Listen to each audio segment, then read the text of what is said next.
Hey dumplings, it's Dave Decide. Today I want to get into Suga and the talks of his kid and what happened there. Also Suga's talk of retirement, maybe to date and all, I will explain. I also want to get into BTS's music producer and some controversy he is under right now. So hater or not, make sure you're subscribed with the notification bell on. Grab your dumplings, tea spilling mug merch, and let's get into it. It always bothers me when new people, or not even new people, just people that have worked with BTS try to do something really good and the fandom or certain people in the fandom either get jealous or that this person is working with BTS or just doesn't want to help that person help BTS, but is more than happy to give their unsolicited opinion. What am I talking about? Well, a music producer by the name of DJ Swivel. He is one of my favorite producers and he does a lot for the community, not just the ARMY community, but he goes around schools and teaches music producing to college kids and aspiring producers. He is always open to working with new and underground artists. If you go to his website, you can probably reach out and book him for a session if you're a musician. He has also worked with BTS or Big Hit for over 5 years, and most notably the songs that he has known for within BTS's catalog are Euphoria, Microcosmos, I'm Fine, Magic Shop, We Are Bulletproof, Heartbeat, and a few more that I might be missing. So quite a few of the big hits, honestly, and none of these songs were really music videos except for Euphoria, and they still ended up being really big, which is a big testament of how good of a producer he is, because he can create hits without the same promotion that a music video single gets. His credibility to the company and to his projects definitely wouldn't need to be questioned. If he did something questionable or weird, Big Hit would be the first to call him and tell him to shut it down. He posted on Twitter that he was working on a top secret project, and in the project he wanted to gather some ARMY stories. Just some written stories. He wanted people to send in their experience with BTS and how BTS has helped them personally. I don't know if he wanted video or just written stories, but what you're comfortable with, I guess. DJ Swivel seems very approachable and down to earth, and I think this is why some of these ARMYs feel like it's okay to go ahead and bully him and harass him for more information about the project, because that is what people are doing. A lot of ARMYs claim that they don't want to give their story if they don't know how it's going to be used. So here's my solution. Don't give it. Literally just don't reply. Don't give your story. Why leave responses begging for more information and harassing him over getting more information if you know that he can't do that? He mentioned how this was the only amount of information that he could give, as the project is top secret, and if you're not comfortable submitting a story, then don't. But people were upset, saying that how do they know that the story won't be used without their permission? Well, when you submit it, you have to give written consent, and yes, written consent is legally binding even in an email, and if he uses your story without consent, you can sue. So you can see why he asked for written consent and specifically said if you send an email with your story, this alone does not mean consent, and he wants it actually written out. He is asking for your story, and most people's stories are not super unique in a way where other people can't relate. Usually others can, so if people do decide to share their story, other people can relate to it in some way or another when they watch the video or listen to the music when it comes out. It will ultimately help people feel better. If you don't feel comfortable being a part of that, then don't. He's asking for your story, not for your social security number. For some people, their BTS stories are not that personal, where it was like they were on the verge of hurting themselves and BTS saved them, you know? So to convince or assume everyone's stories are like that and telling people to not share anything to him, it's not true, and those whose stories aren't that traumatic can share theirs and it's fine. Also, if it's such a personal story that you don't want anyone to know, then literally don't share it with anyone and only share it with the people you trust. So this opportunity or event or whatever you want to call it is not for you, and you can move on. You don't have to say anything. The awesome thing about social media is you can scroll on by.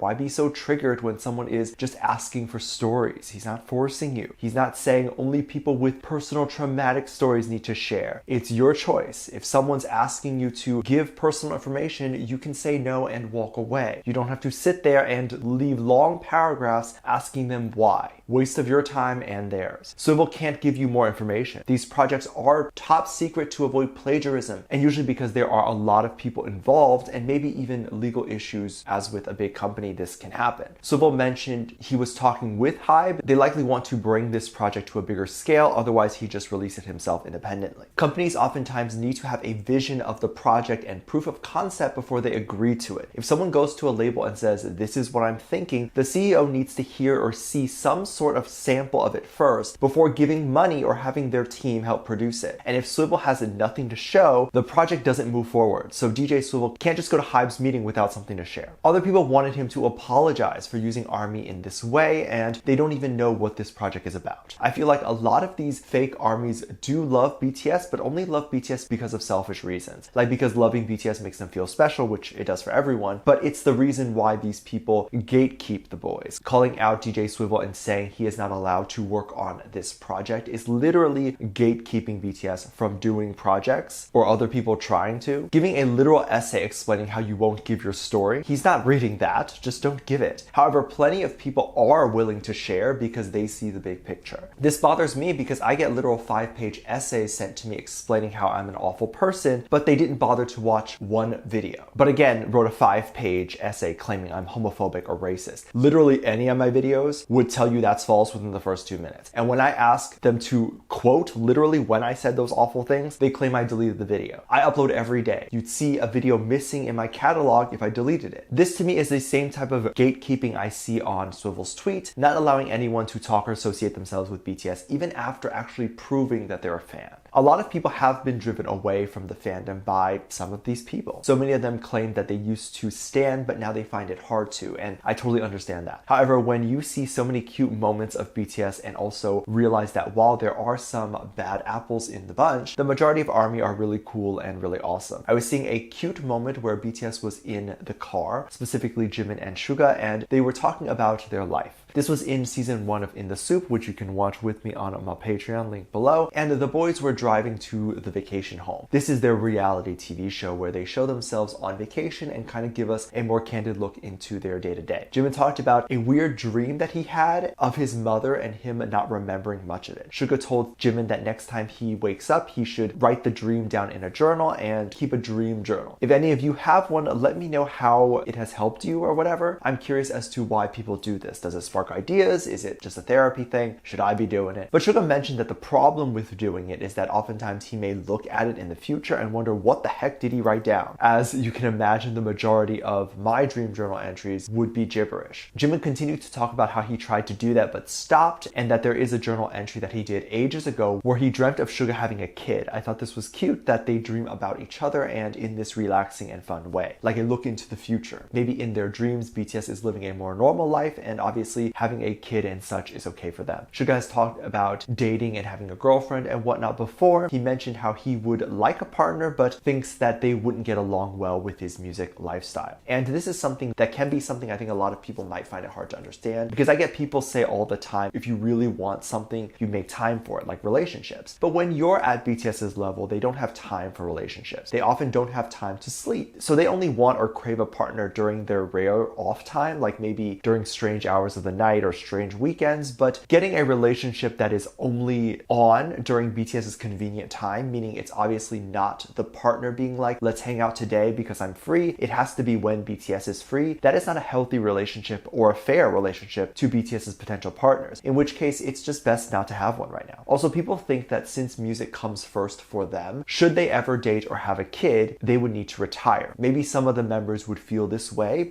and maybe Suga feels this way, we don't know, but we do know that RM has talked about how even if he was old and whatnot, he would still have music play a part of his life. So retirement could look a little different for them. It could be one show every 2 years, one album every 3 years, kind of like what Adele does. And this would leave them with more than enough time to be with their kid and even kind of phase out of the spotlight a little bit. Let them have their family with a bit of privacy. Right now, since they're so hot, their apartments and stuff are often public knowledge, which wouldn't be great for any relationship, let alone a family. Let me know what you think. Make sure you check out my Patreon for more videos. A link down below. Thank you to the lovely comment right here. Love you. Bye.